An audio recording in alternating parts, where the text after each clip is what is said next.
नमस्कार मंडळी, कसे आहात तुम्ही? छोट्या पडद्याचा प्रेक्षक वर्ग गेल्या काही वर्षात मोठ्या प्रमाणात वाढला आहे. येत्या काही महिन्यात अनेक नवनवीन मालिका प्रेक्षकांच्या भेटीला येणार आहेत. तर काही मालिकांमध्ये नव्या अभिनेत्रींची एंट्री झाली आहे. स्टार प्रवाह वाहिनीवरची अबोली ही मालिका गेली 3 वर्ष प्रेक्षकांच्या मनावर अधिराज्य गाजवत आहे. या मालिकेत अभिनेत्री गौरी कुलकर्णी आणि अभिनेता सचिन पाटील यांनी प्रमुख भूमिका साकारल्या आहे. नुकतेच या मालिकेने 1000 भाग पूर्ण केले. या निमित्ताने या सगळ्यांनी कलाकारांनी प्रेक्षकांशी संवाद साधला. याशिवाय 2 महत्त्वाच्या घोषणा देखील केल्या.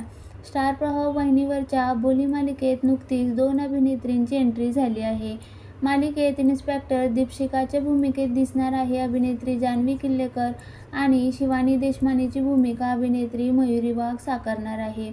अबोली मालिकेने 1000 भाग पूर्ण केल्यावर मुख्य भूमिका साकारणारी अभिनेत्री गौरी कुलकर्णी म्हणाली, अबोली मालिकेने तुमच्या प्रेमामुळे 1000 भागाचा एवढा मोठा पल्ला गाठला.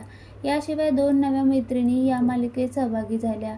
पहिली जान्हवी किल्लेकर आणि दुसरी मयुरी वाघ. त्यांचं खूप खूप स्वागत. याचबरोबर आणखीन एक महत्त्वाची गोष्ट म्हणजे प्रतीक्षा मॅम यांची भूमिका मालिकेत रसिका धामणकर मॅम साकारणार आहेत. यावरून अबोली मालिकेतून प्रतीक्षा लोणकर यांनी एक्झिट घेतली असून त्याऐवजी मालिकेत आता रमाची भूमिका अभिनेत्री रसिका धामणकर साकारणार आहेत. रसिका यांनी यापूर्वी स्टार प्रवाहाच्या लग्नाची वेळी या मालिकेत महत्त्वपूर्ण भूमिका साकारली होती. दरम्यान आता येत्या काळात अबोली मालिकेत नवीन काय ट्विस्ट येणार हे पाहणं महत्त्वाचं ठरणार आहे.